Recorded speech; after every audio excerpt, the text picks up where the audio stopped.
Shalom, Uvrachá. Em primeiro lugar, gostaria de agradecer a todos vocês que participam das nossas aulas. Que Hashem dê a vocês muito sucesso, muita saúde, muito dinheiro e felicidades judaicas de toda a família. Grandes milagres em grande estilo. Nossa aula de hoje é sobre o Rav Moshe Weber. Aqui tem a foto dele na parede. Rav Moshe, que era um grande tzadik, viveu em Jerusalém. Ele nasceu em Jerusalém na época dos turcos, 1913, e depois passou pela época dos ingleses, do mandato inglês na Palestina. Eu conheci ele já estava em uma certa idade. Conheci ele em 1978. Como eu conheci ele? Porque tem muitos rabinos que dão muitas aulas. E na hora que você faz uma pergunta, de acordo com a resposta, você sabe se você recebeu uma resposta ou não. E eu estudava muito o lado oculto da Torá, Kabbalah, e não tinha muito para quem perguntar, que é uma matéria, a palavra Kabbalah quer dizer recebimento, quer dizer que é uma matéria que o aluno tem que receber do mestre, que recebeu do mestre, que recebeu do mestre, até o Rabbi Shimon bar Yochai. E não tinha muita gente que conseguia me dar respostas para minhas perguntas. Então me aconselharam a viajar de Kfar Chabad, que ficava perto de Lud, perto de Tel Aviv. Me aconselharam a viajar até Jerusalém, até Jerusalém, para o Rav Moshe Weber. E cada vez que eu tinha uma pergunta, eu pegava um ônibus até a estação central de Tel Aviv. De lá eu pegava um ônibus para Jerusalém. De Jerusalém, da Tachana Merkazit, pegava o ônibus para o Mea Shearim, onde morava o Rav Moshe Weber. Na hora que eu chegava, já fazia a pergunta direto. Primeiro ele corria, preparava um cafezinho e bolinho, e ele falou: primeiro você come alguma coisa, bebe alguma coisa, depois você faz a pergunta. Aí eu fazia a pergunta e recebi uma resposta de verdade. Podia voltar depois para Yeshiva já com a resposta. Então, contar para vocês uma história que eu me surpreendi. Uma vez eu perguntei para o Rav Moshe Weber, acontece que uma pessoa aparentemente tenta se revelar para você. Você sonha com ela, você pensa nela, você vê que essa pessoa tá tentando se comunicar com você. Por quê? Diz o Rebbe, o Tchiyat HaMetim, a ressurreição dos mortos, é para todo mundo. Todo mundo que tem uma alma divina ressuscita na ressurreição dos mortos, e da mesma maneira que o sol ilumina para todos, a revelação divina depois da ressurreição dos mortos vai iluminar para todos. Então todo o povo de Israel tem uma parte no mundo que vem. O mundo que vem é a ressurreição dos mortos. Mas paraíso, não é todo mundo que vai para o paraíso. Nós conhecemos a história do Elisha ben Abuya. Elisha ben Abuya, chamavam ele de Acher, o outro. Ele era um Tana, ele era o professor do Rabbi Meir Balanés. Elisha ben Abuya, ele chegou a um nível espiritual muito elevado, ele conseguiu ter um acesso ao mundo da Yetzirah. Tem 4 sábios, está escrito Arbanech Nasula Pardes. 4 sábios de Israel, eles entraram no pomar, quer dizer, no Baixo Paraíso. E um deles era o Elisha ben Abuya. Ele se encontrou lá com um anjo, Memtet, que o nome do anjo é como o nome de Deus. Ele pensou que estava falando com Deus. E esse Memtet era nas 10 gerações entre Adão e Eva e o dilúvio, a Arca de Noé. Tinha uma pessoa chamada Hanoch, acho que traduzem como Enoch, alguma coisa assim. Esse Hanoch, ele era um tzadik, mas Deus me livre, ele poderia cair. Então Hashem levou ele para o céu, levou ele vivo para o céu, ele virou um anjo.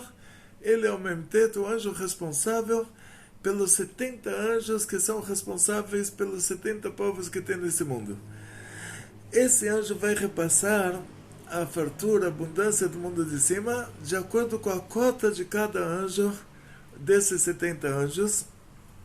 E esses 70 anjos, cada um vai repassar para o povo dele aqui embaixo. O anjo, conforme o povo que tá mais forte ou menos forte, esse anjo lá em cima ele ganha mais importância ou menos importância. E esse é o critério. Não tem critério de estudar a Torá, cumprir mitzvot. O critério é o povo dominar mais terras e dominar, conquistar. Então, na hora que o Elisha Ben Abuya ele conversa com esse anjo, ele vê, olha, não tem aqui critério nenhum. O que vocês estão falando? Que Deus pediu para a gente estudar a Torá, cumprir mandamentos divinos? A fartura lá de cima é repassada, cada anjo recebe a cota dele, e o anjo se torna mais importante porque o país que ele representa lá no mundo material é um país mais importante. Conforme um país conquista o outro, o anjo desse país que conquistou o outro se torna um anjo mais importante nesse, vamos dizer assim, nesse esquema do Memtet, e não tem critério de estudo de Torá e cumprimento de mitzvot. Quer dizer, ou seja, em outras palavras assim, chove no Brasil, mesmo que o Brasil é o maior país católico do mundo, chove aqui no Brasil, chove o ano inteiro. Em Israel não chove, chove 6 meses e também nesses 6 meses chove pouquinho. Então ele falou, olha, não tem critério nenhum. Aí ele chutou o pau da barraca, como se diz. Ele, depois desse acesso que ele teve, ele achou que ele conversou com Deus e que toda a fartura é repassada sem critérios.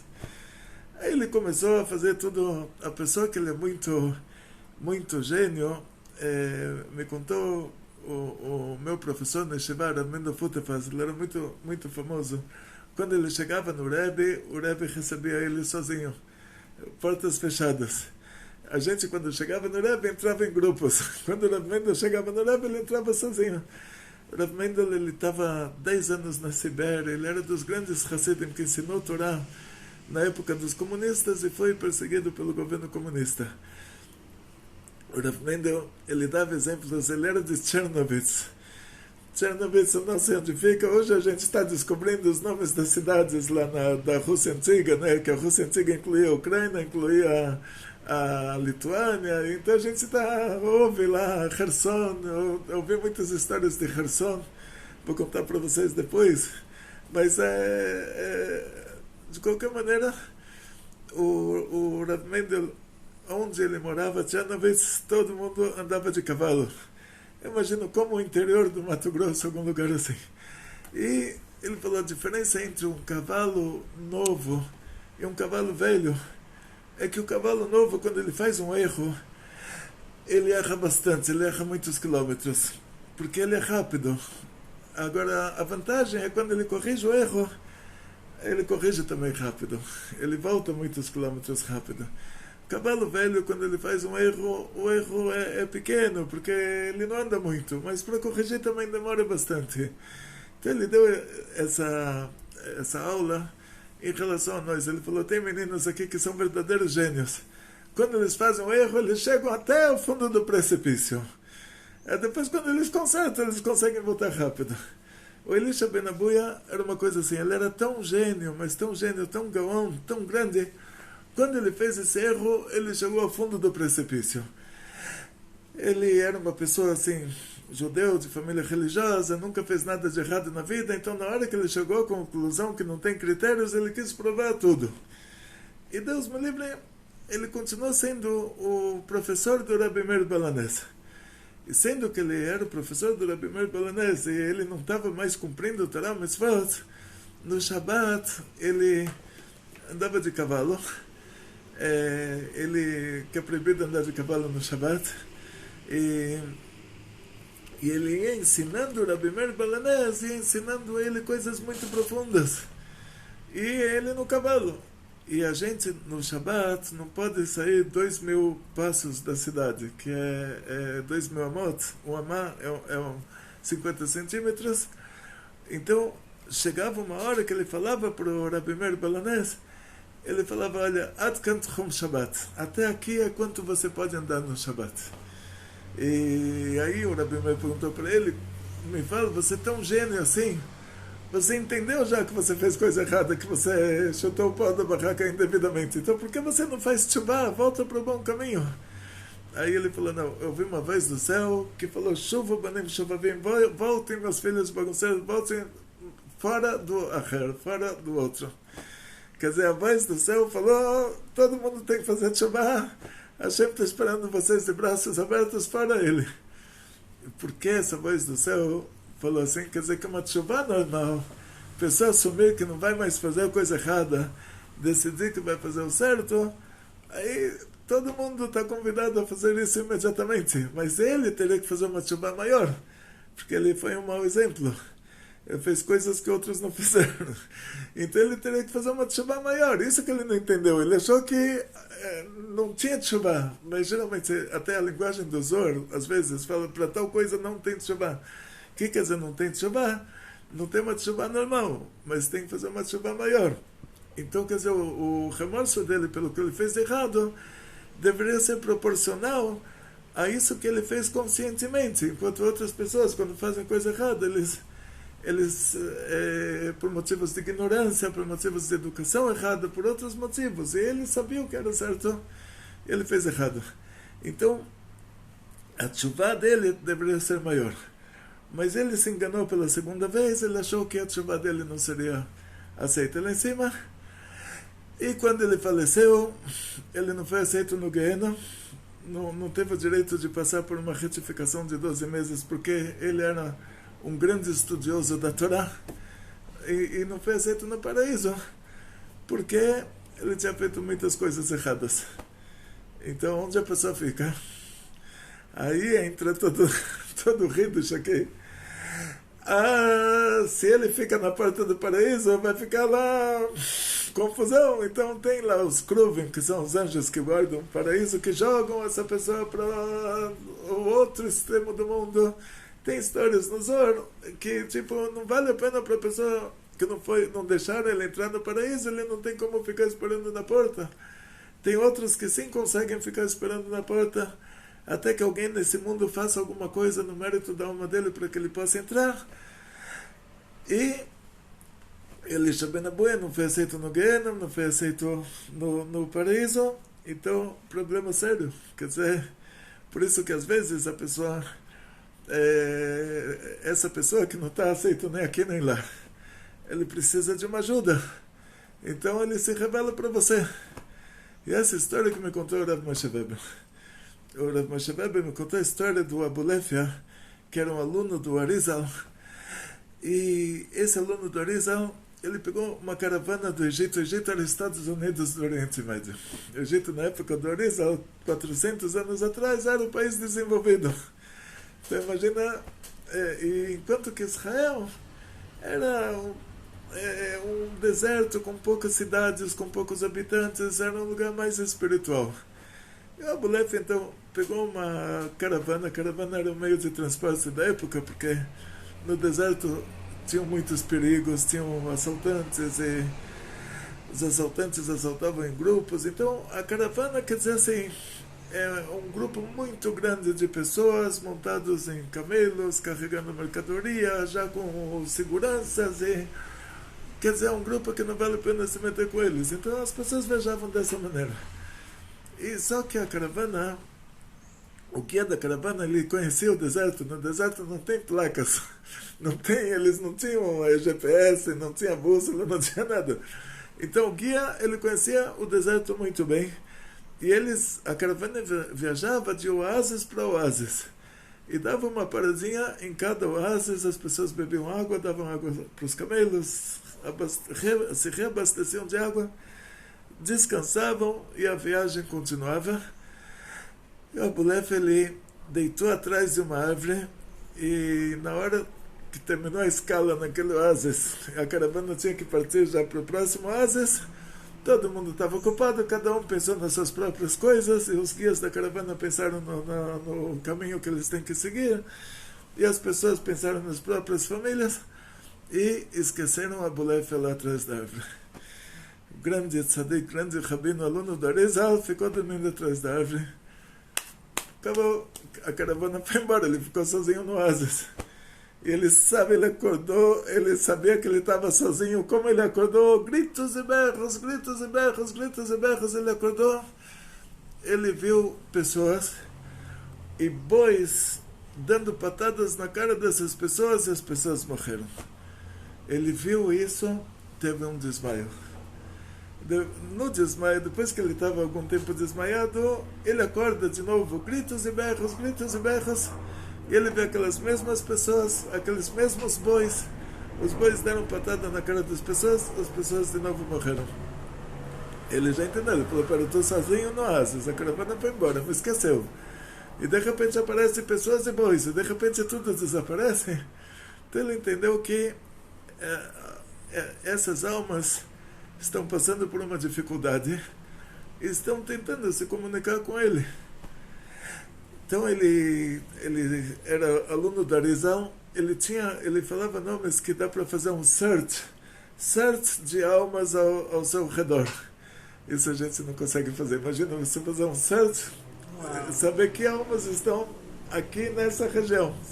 Ele falou o nome, isso geralmente assim, a gente, isso é cabala prática. Cabala prática eu não estudei. Cabala prática tipo o Maral de Praga, que ele fez o Golem. Essa parte de cabala prática a gente estudou mais, o lado mais profundo da cabala. As receitas de bolo a gente não sabe. Mas ele sabia, ele era um aluno da Arizal, ele sabia a cabala prática que o Arizal não deixou revelado para a gente, mas revelou para os alunos próximos. Ele fez esse search de almas e aquelas almas se revelaram agora normalmente para ele e pediram para ele, falaram para ele, olha, você está vendo que a gente está sofrendo? Então ele falou, eu vou estar no Arizal, eu vou para o meu Rebbe, eu vou pedir para o meu Rebbe rezar por vocês. E de onde ele teve essa ideia? Voltando para Elisha Ben Abuya. Elisha Ben Abuya não foi aceito nem no Gueno, nem no inferno, porque ele sabia muita Torá. Não foi aceito no paraíso porque fez muita coisa errada e não sofreu nesse mundo. Quer dizer, se a pessoa faz coisas erradas e sofre, esses sofrimentos, eles fazem com que eles limpam a alma da pessoa. A única pessoa que não tem como fazer isso é o que se suicida, porque esse que se suicida, ele assassinou, ele é considerado mais assassino do que o assassino, porque ele assassinou a si próprio, é mais grave do que assassinar outro, e então ele já não vai mais sofrer, que ele assassinou, acabou, morreu. Então ele é obrigado a ir para o Gueno, ou nascer de novo e morrer assassinado. Não sei como funciona todo o esquema lá em cima, mas então esse que se matou, aí tá bom, você pode falar, ele não vai mais sofrer. Então o que ele vai fazer? Aí sobra um Gueno, sobra essa opção de ir para o inferno judaico, limitado para 12 meses, mas a intensidade dele é muito grande. Uma hora lá é como os sofrimentos do Jó, 70 anos dos maiores sofrimentos nesse mundo, mas é limitado para 12 meses. Então o que acontece? O Rabi Meir, o que ele podia fazer pelo Rebbe dele, que era o Rav dele, que era o Elisha Ben Abuya. Elisha Ben Abuya não foi aceito no Gueno, não foi aceito no Gan Eden.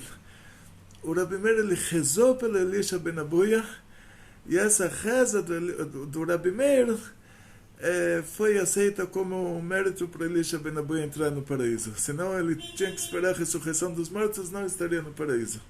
Mas por causa da reza do Rabi Meir por ele, aí ele foi aceito no paraíso. Então o Abulef, ele sabia dessa história, ele falou, então vou pedir para o meu Rebbe rezar por vocês, vai resolver o problema. Porque ele ia pedir para o Rebbe dele, para Arizal, porque quando você reza por você próprio, cada pessoa ele tem o dever de rezar por si próprio, de pedir para Hashem muito sucesso, muita saúde, muito dinheiro, felicidades judaicas de toda a família, grandes milagres em grande estilo. Cada um tem o dever de pedir por si próprio. Cada pessoa, ele é obrigado a rezar. Pela Torá, cada um de nós, diz o Rambam, a reza pela Torá é você pedir para Hashem, pedir para Deus o que você precisa na hora que você precisa. Isso é reza pela Torá.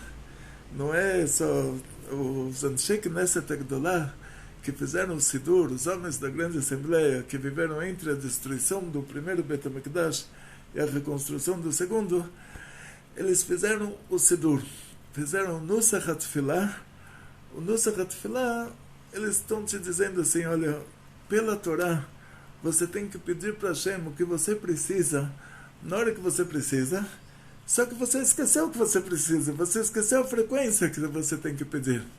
Então, pergunta para alguém, você está precisando de saúde? Ele vai falar, não, eu estou bem. E de repente tem um infarto depois e falece. Se tivesse rezado para ter saúde, não teria infarto. Ou seja, está precisando de dinheiro? Não, ele está legal. E de repente Deus me livre. Então, a gente esqueceu o que a gente precisa e esqueceu a frequência que a gente precisa pedir. Então, os Anshei Knesset Agdolá, aqueles grandes sábios e profetas que viveram entre a destruição do primeiro Beit HaMikdash e a reconstrução do segundo, eles escreveram a Tfilah chamada de Shemona Esrei. 18 bênçãos. São as 3 primeiras, tipo, você chega no rei, você não entra já pedindo, você primeiro elogia o rei pelo trabalho tão lindo que ele está fazendo, que ele fez, que ele faz, que ele vai fazer. E as 3 últimas são os agradecimentos. E no meio, as 12 do meio, são os pedidos. Mas a Tfilah da Torá, você pediu o que você precisa para Hashem na hora que você precisa. Isso em relação a você próprio. Quando você vai pedir por alguém, aí já vão verificar quem é você que você está pedindo. Aí já vai ter uma diferença entre ele e o Rebbe dele. Então ele falou, por causa que eu, para rezar por vocês, o meu Rebbe tem muito mais mérito. Quem sou eu para rezar por alguém? Eu posso rezar por mim próprio. Por mim próprio, cada um está no dever, é obrigado pela Torá a rezar por si próprio. Mas pedir por alguém, eu tenho que ter um mérito lá em cima para que o meu pedido seja aceito. Então eu vou pedir para o meu Rebbe, o Arizal, rezar por vocês. E aí ele viajou, chegou à próxima caravana. Aquele lugar tinha escala de caravanas. Então a próxima caravana que chegou, ele pegou carona com a próxima caravana, foi para a Terra Santa, foi para Arizal, e ele chegou no Arizal, contou essa história. O Arizal falou para ele o seguinte, sendo que eles se revelaram para você e não para mim, isso quer dizer que a raiz da alma deles, a raiz da sua alma, elas têm uma ligação. Então é você que tem que rezar por eles. Não adianta eu rezar por eles, sendo que eles se revelaram para você, quer dizer que você tem a ver com a raiz da alma deles. Então você tem que rezar por eles, senão eles não teriam se revelado para você, teriam vindo aqui se revelado para mim.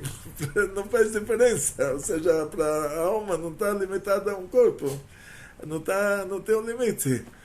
Então o Rizal falou para ele, eles se revelaram para você, quer dizer que eles têm a ver com a sua alma.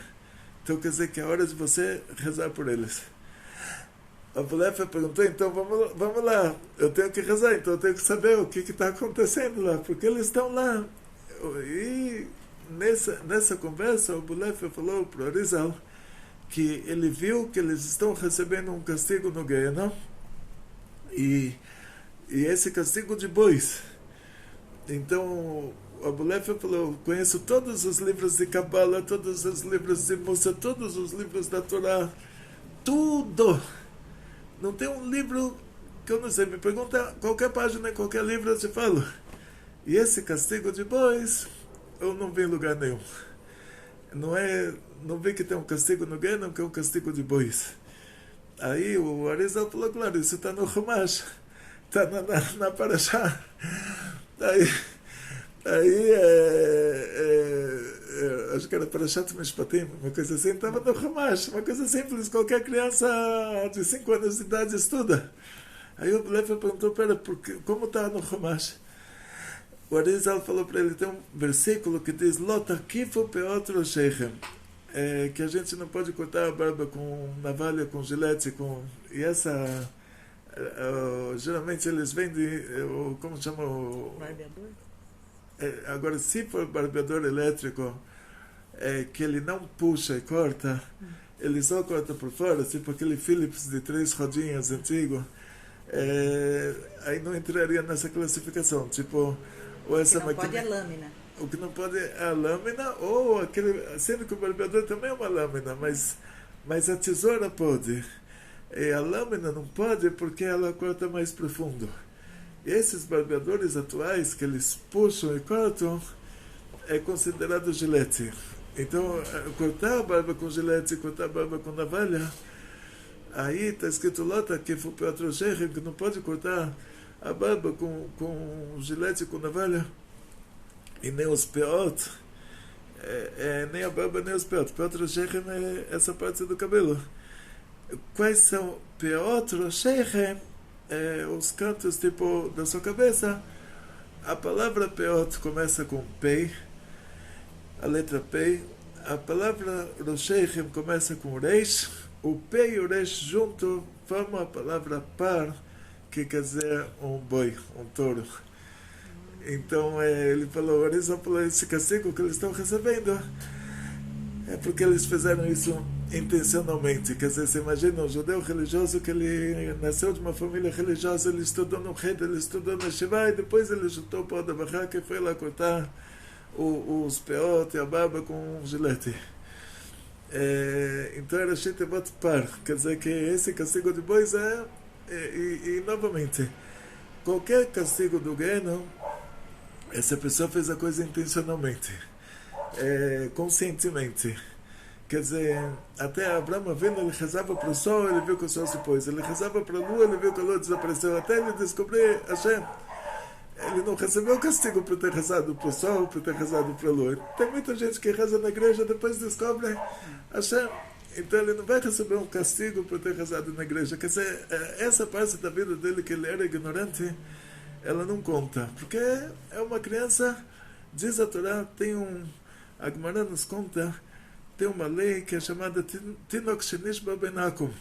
O nenê que ele é preso pelos idólatras,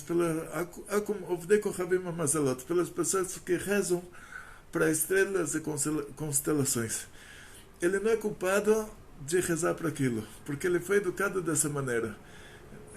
Tinok Shenish vai ser o resumo dessa lei. O nenê que foi preso.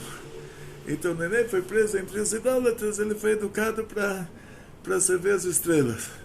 Aí ele não é culpado pelo que ele fez, não é julgado, isso não conta como coisa errada que ele fez. Então a pessoa que nasceu numa família cristã, que ele achava que Deus é uma trindade, depois ele descobriu a verdade, ele não é culpado pelo que ele fez antes. Porque antes ele estava ignorante. Então quer dizer que nesse caso, essas pessoas, eles fizeram isso intencionalmente. Eram judeus religiosos que nasceram numa família judia religiosa, estudaram no Hed, estudaram na Shiva, depois chutaram para a barraca. Isso lembra a época dos sionistas, né, que era na Europa, antes da Primeira Guerra Mundial, todos os judeus eram religiosos. Aí começou o movimento dos sionistas, todo mundo começou tipo assim, na Europa era moda, os europeus são racistas, né? Você vê a Rússia com a Ucrânia, que eles estão fazendo genocídio, e os russos eles querem exterminar os ucranianos e colocar lá russos no lugar. E a Europa tem muito disso, assim. Os muçulmanos que moram na França, na Inglaterra, que eles não se misturam com os franceses, eles têm os bairros, os guetos deles lá, os árabes que moram na França. Não é como o Brasil, que tem essa cultura mais aberta, né? Então, eles chegaram à conclusão que eles precisam de um país e que o negócio da religião não tem nada a ver com isso. Então, ficou uma cultura mais... O sionismo era uma cultura mais assim, para a pessoa deixar o judaísmo e não achar que fez nada de errado. Quer dizer, se ele deixava o judaísmo, ele virava um cristão, ele ia ter um remorso disso. Se ele virava um muçulmano, ele ia ter um remorso disso. Mas aqui estão dizendo para ele, você pode deixar a religião e você vai continuar sendo judeu. Quer dizer, a pior coisa que já... Então tinha muito disso. Os judeus religiosos, se foi esse que escreveu o primeiro dicionário do hebraico moderno, o Eliezer Ben Yehuda, ele estava nessa classificação. Ele traduziu palavras que a igreja traduziu errado, tipo Shafan Ernevet, como coelho e lebre, e para puxar, para mostrar para os europeus que ele não é um ignorante, que ele também traduz como eles traduziram, e tipo... Então, pessoas naquela categoria, esse Eliezer Ben Yehuda também estudou no Yeshiva, era um judeu religioso e depois chutou para o Barraca. Então, pessoas nessa categoria, aí eles são julgados de acordo com que eles estão fazendo coisa intencional. Diferente da nossa geração agora, que já todos os judeus dessa geração já são já netos daqueles que chutaram tudo. Então eles nascem assim na ignorância. Então, voltando para esse assunto, tem almas que não foram para o paraíso. Voltando para o assunto que a gente estava conversando desde o começo, tem almas que não foram para o paraíso e que eles, sendo que o que eles fizeram nesse mundo, fizeram por ignorância e também sofreram. Então não precisam de inferno, não precisam de Gehenom. O Gehenom é limitado para 12 meses para quem não sofreu nesse mundo e para quem fez coisas intencionalmente. Se ele fez intencionalmente e sofreu, tipo esse Eliezer Ben Yehuda, Deus me livre, morreu de tuberculose, alguma coisa assim, então não tem como falar que ele, depois de passar por uma dessas, Deus me livre, o cara já não vai mais para o Gehenom, que sofreu nesse mundo. Se ele fez o mal conscientemente, se ele fez contra a Torá conscientemente, mas sofreu, uma coisa zera a outra.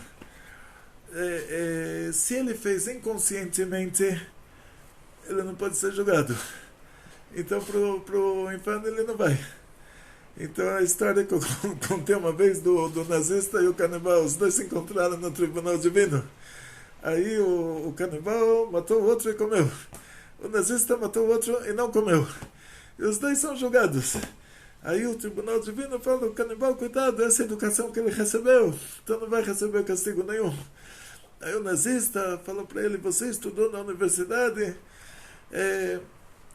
E o nazista fala, pera, o canibal não vai receber castigo nenhum? Porque vocês vão me dar um castigo? Ele matou a pessoa e comeu, eu matei e não comi. Ele fez pior do que eu.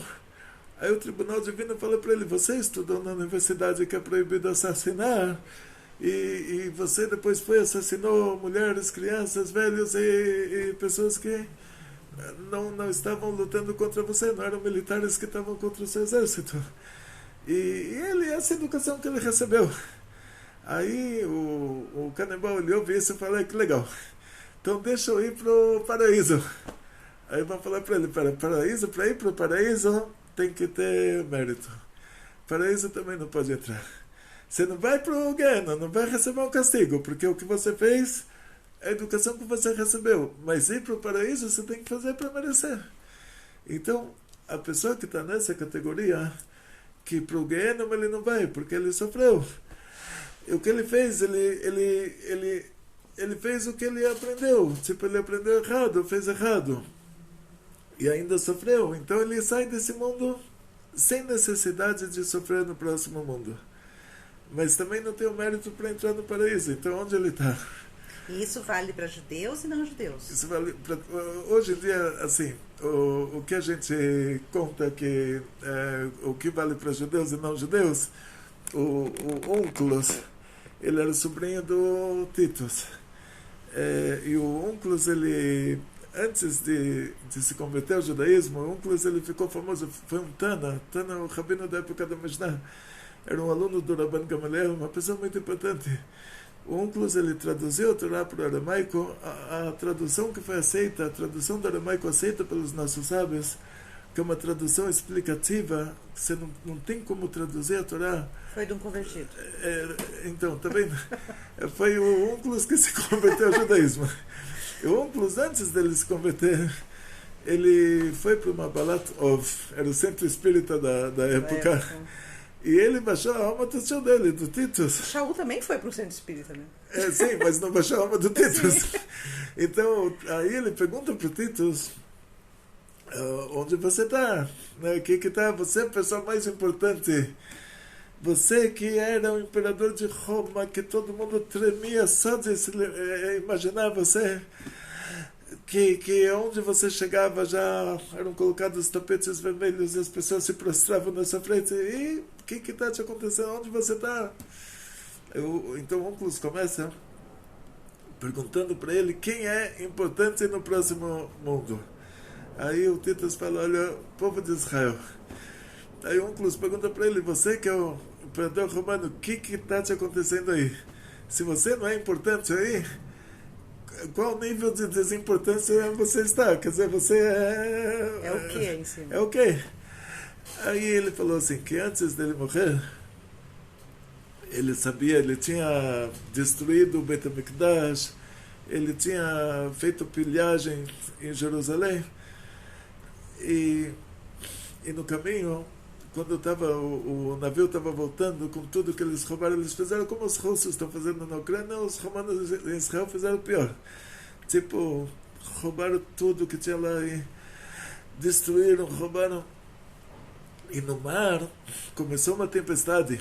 Aí o Titus, ele falou para Hashem, vocês estão falando que vocês não são uma mitologia? Na mitologia tem o deus da água, o deus da montanha, tem aí o Poseidon e o Júpiter. E você também, você só tem força na água. Você matou o faraó na água, agora você quer me matar na água. Se fosse na terra, você não ia me pegar. Ele ouve uma vez do céu, um eco do céu, e fala, olha, você vai para a terra, a menor criatura que eu tenho vai lutar contra você, a menor de todas.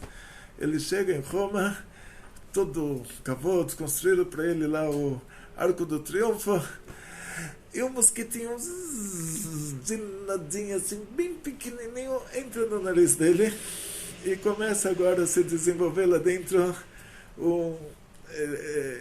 Ele começa com uma dor de cabeça e começa a contratar pessoas para bater, fazer barulho na frente dele, porque nessa hora o bichinho para e aí ele não dá dor de cabeça, depois que para o barulho o bichinho se mexe de novo. Bekitzo, dizem que quando ele morreu, abriram a cabeça dele, tinha dentro do cérebro dele o tamanho de um passarinho pequeno, a coisa que cresceu lá. Assim ele morreu. Só que antes dele morrer, ele já tinha entendido tudo, ele sabia, olha, isso é lá de cima, né? Ele assassinou muitas pessoas, então a Hashem vai... tá dando para ele... Então ele falou assim, ele quer que queima o corpo dele e espalhe as cinzas pelos 7 mares, para o Deus de Israel não encontrar ele. E fizeram isso para ele.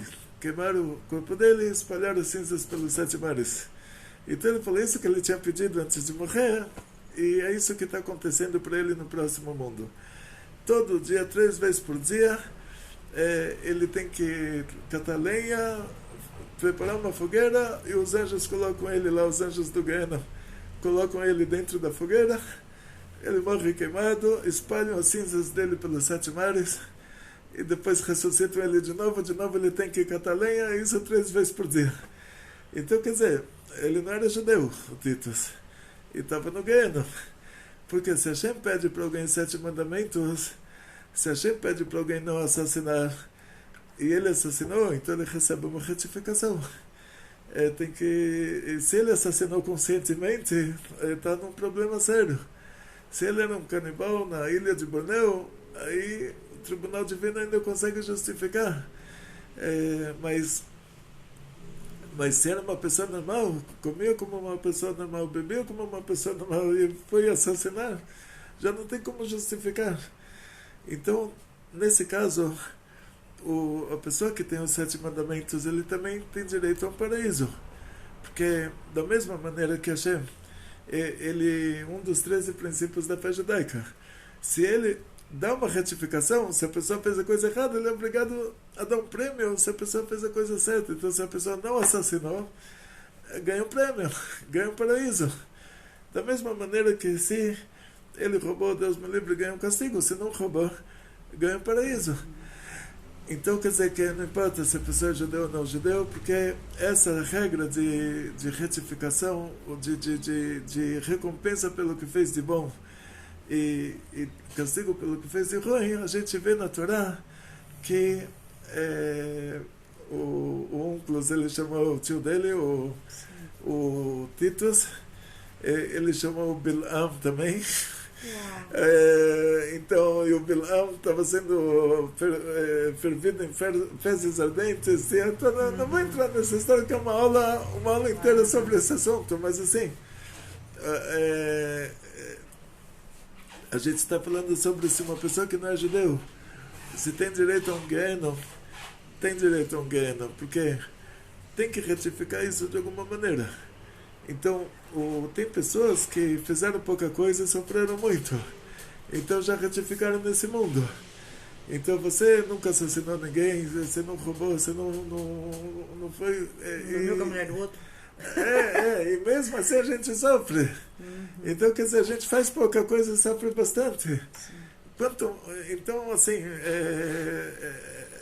por isso que no nosso caso, no caso de uma pessoa normal, fez pouco, sofreu muito, não precisa de ganhar não depois. Mas esses que tiveram uma vida boa, fizeram coisa errada conscientemente e tiveram uma vida boa, aí eles não têm muito como justificar o sofrimento depois da morte. Então o que acontece? A pessoa fez pouca coisa errada, sofreu muito, zerou, limpou o que ele fez de errado, saiu desse mundo, falou que bom, agora eu vou para o paraíso. Só falta ter um problema. Você quer ir para os Estados Unidos. Aí o que você precisa? Um visto, um passaporte, um visto de entrada, né? Na porta do paraíso tem os Kruvim, são os anjos com a Herava Mitapachat, ou aquelas, é uma linguagem cabalística de espadas circundantes, né? Mas lá é o raciocínio da coisa. Tipo, não é que você vai encontrar lá museu de artes sacras, você vai encontrar lá um anjo vestido com roupa de soldado romano da época antiga, com espada de verdade, não tem uns problemas. Então tem uma guarda em volta da entrada do paraíso. Se a pessoa tem um visto de entrada, tipo, tem um mérito, fez coisas nesse mundo que justificassem para ele entrar no paraíso, aí tá bom. Mas a pessoa chega no próximo mundo, o que você fez de bom? Tá bom, ele nesse mundo, ele rezava na igreja, mas era porque os pais ensinaram ele assim. Então ele não é culpado, ele recebeu a educação errada. Ele fez coisas erradas, mas também sofreu. Então zerou. Mas ele não tem alguma coisa que justifique para ele entrar no paraíso. Então, ele está pedindo ajuda. Ele chega aqui, pede para um, pede para outro. Para quem ele vai pedir ajuda? E aí vem uma pergunta, né? Sim. A partir do momento que a pessoa morre, né? Acabou, Sim. a alma saiu do corpo, A alma né? saiu do corpo, então ela vai visitar o túmulo, ela vem visitar a casa dela. Diz o Zohar que 7 dias a alma, ela vai do túmulo para casa, e inclusive a gente cobre os espelhos, tudo, né? O motivo que a gente cobre os espelhos tem o motivo do Pshat, que é por causa da vaidade, que a gente está, Deus me livre, a pessoa que está de luto não tem que ficar se maquiando e coisas assim. Mas o motivo espiritual é que a alma ela pode se ver no espelho, quer dizer que ela ainda está nesse nível, ela não consegue atuar no mundo, ela não consegue mexer uma coisa, porque ela não tem um corpo.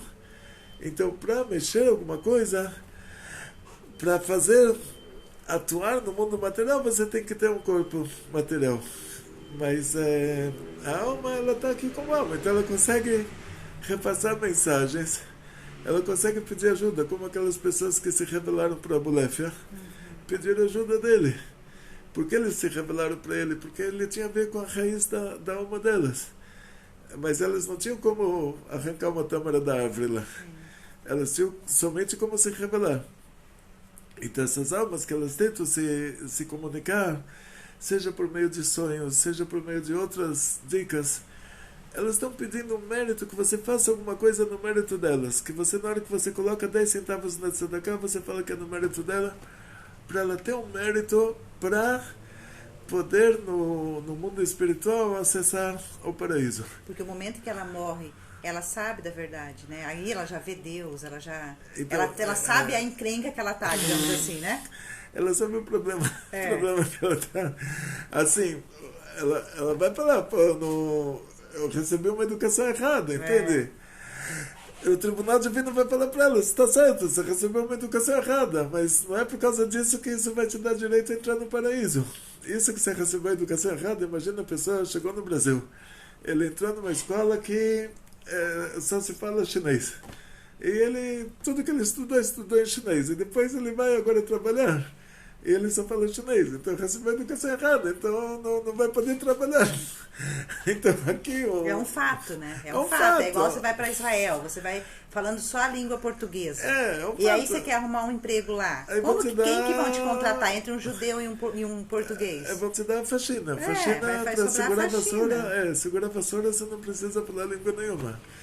Então é o fato, tipo, a pessoa chega lá e fala, tá bom, o Tribunal Divino também sabe que ela, coitada, o que ela rezou na igreja é a educação que ela recebeu. O que ela fez de errado, ela sofreu. Chega lá, ficha limpa, mas ficha limpa não dá direito ao paraíso. Para ir para o paraíso tem que fazer alguma coisa para merecer. E daí ela vê, ela já sabe que existe um paraíso, aí ela corre ela atrás vê. de quem pode ajudar ela. Isso, aí ela corre atrás de quem pode ajudar ela. Aí você, que é uma judia religiosa, ela fala para você, estuda a Torá no meu mérito. Faz uma mitzvah no meu mérito. Dá uma tzedakah no meu mérito. Aí você consegue. Aí ela recebe os méritos lá, da mesma maneira que o contrário, Deus me livre. Porque a gente fala em relação ao rachá, em relação à pessoa ruim, a gente fala em Mach Shemo Vezechro, que seja apagado o seu nome e a sua lembrança. Essa não é bênção para a pessoa ruim. Porque o Gehenom é limitado para 12 meses. Mas se alguém está fazendo pela inspiração daquela alma da pessoa ruim, alguém continua matando, roubando, dormindo com a mulher do outro, fazendo atrocidades, divulgando idolatria e tudo mais, aí aquela pessoa que está no Gehenom, o Gehenom dele é prorrogado. Porque estão fazendo no mérito da alma dele, pela inspiração da alma dele, estão fazendo atrocidades. Então hoje tem neonazistas, então o cara não sai do Gehenom por causa disso. Hoje tem neofascistas, então o outro também, o amigo não sai do Gehenom também por causa disso. Hoje tem cristianismo no mundo, e daí você vai entendendo cada coisa como funciona. Quer dizer, enquanto você não apaga o nome e a lembrança daquela pessoa, enquanto tem gente fazendo idolatria inspirado naquele pessoa, assassinatos inspirado no outro, coisas erradas, a pessoa não sai do Gehenom, porque ela recebe cada vez, vão falar para ele, olha, agora você continua atuando no mundo. Sim. Você atua no mundo por meio dessas pessoas que estão inspiradas em você. Então por isso a alma, quando ela sai do corpo, ela tem como continuar atuando no mundo por meio de você. Você faz alguma coisa no mérito dela, você estuda a Torá no mérito dela, você dá uma tzedakah no mérito dela, aí ela continua atuando nesse mundo. E agora ela fala, tá bom, quando eu vivi aqui eu era uma ignorante, agora graças a Deus tem gente que não é ignorante e está fazendo alguma coisa por mim. Então por isso que ela tenta repassar essas mensagens. Então às vezes a pessoa fala, olha, sonhei, e sonhei, e sonhei, e sonhei. Dizem nossos sábios, muito do que você sonha tem a ver com o seu subconsciente. Mas às vezes a gente não tem como saber. Não tem um sonhômetro que você coloca na boca e você fala, você coloca na cabeça o sonhômetro, você fala, o sonho de hoje era subconsciente e o sonho de ontem foi uma realidade. A gente não tem como saber. Então a gente leva em conta, se você sonhou com alguém que tinha a ver com a sua alma, que tinha a ver com a sua família, geralmente a alma volta dentro da família. Por isso que a gente dá os nomes. O nome da minha filha, Rivka Elka. Eu lembro que quando ela veio aqui, o senhor tinha medo, né? Que ela é da sua... Eu tinha medo que ela se lembrasse da casa. Sim, agora você... Eu lembro desse dia. De repente, nada, ela fala, pera, onde está a coisa que estava aqui? Eu ia ter um desmaio, vocês iam ter que chamar a ambulância. A primeira vez que eu trouxe ela para cá, que aqui é onde a minha mãe morava. Eu fiquei morrendo de medo assim que ela vai falar, onde está aquela... Eu lembro que o senhor ficou andando atrás dela. Isso, onde ela ia, o senhor ia atrás. Isso. Que a gente dá o nome da nossa mãe falecida, da nossa avó falecida. Justamente para elevar, para elevação, isso, né? Não, porque a alma volta dentro da família, porque a alma se reencarna dentro da família, não tem a ver com elevação. Entendi. Isso que a gente dá o nome, porque a alma, ela tem o nome dela. A mãe do meu avô chamava Rafka, que era Rivka em árabe, né? Lá no Líbano, em Nahar. E a avó da minha esposa chamava Rivka. E a minha mãe era Olga, que é Elka, em hebraico fica Elka. Então a gente deu os nomes das pessoas que já tinham falecido na família, porque a alma ela se reencarna dentro da família, porque é uma raiz de almas. Isso vai ficar para uma outra aula. Tá bom. Essa questão da reencarnação, porque eu tenho umas perguntas também Sim. muito sérias com relação a essa questão de voltar. Então vamos e a mandar época os do alunos, fazer amigos da perguntas. ONG para fazer as perguntas. Então essa aula vai para o canal fechado? Então, por favor, pede para todo mundo fazer as perguntas. Nossa diretora agora vai pedir para vocês um pedido muito importante. Shalom Vraha, essa aula é muito importante para todos nós, porque as perguntas do grupo tem muitas, se a gente for ver ali, tem muitas perguntas relacionadas a isso. Eu sonhei, até que nível um sonho, porque às vezes a gente tem sonhos muito, muito real mesmo, né? E já que vai para o canal fechado, eu vou contar. Hoje o Rabino, eu perdi uma pessoa da minha família na sexta-feira à noite, mais ou menos às 9 horas, e eu tive um sonho, e essa pessoa veio no meu sonho falando e eu sabia que tinha morrido, só que eu sabia que era essa pessoa. Só que eu comentei com o Iléo, falei, Iléo, alguém morreu, vamos esperar encerrar o Shabbat para ligar o celular, e que eu vou ficar sabendo quem morreu, porque eu tinha certeza que alguém tinha morrido. Só que na verdade eu imaginava, porque a minha família já não são muito crianças, né, tudo acima dos 50, imaginava qualquer um, menos um jovem de 43 anos, família jovem, a minha sobrinha e tudo mais. Então, aí eu perguntei pro Rabino, falei, Rabino, eu tive esse sonho, e se isso realmente, né, tem lógica, né, eu sonhar que alguém tenha morrido e ter certeza disso. Então, essa aula é por causa disso. E vamos encerrando por aqui, senão vai ficar muito longo, que já deu quase 1 hora de aula. E hoje vamos fazer os autógrafos o Rabino vai autografar, vou mandar uma remessa. Baruch Hashem foi vendido, né, pro grupo quase que para todo mundo. Então assim, acho que vai ser em 2 remessas. E eu sempre vou procurar fazer o correio nas segundas-feiras, para ficar um dia fixo para correio, tá bom? Que é eu e Léo mesmo que vamos ao correio e vamos enviar os livros para todo mundo. Então, um beijo no coração de vocês. Deixem as perguntas sobre reencarnação e sobre sonhos, que vai ter a segunda aula. Um beijo. Eu vou falar melhor? Já falou tudo. Muito bom. Gente, atzlachá, briot, panasá, bechefa, muito sucesso, muita saúde, muito dinheiro, felicidades judaicas de toda a família, grandes milagres em grande estilo. Bekol tov.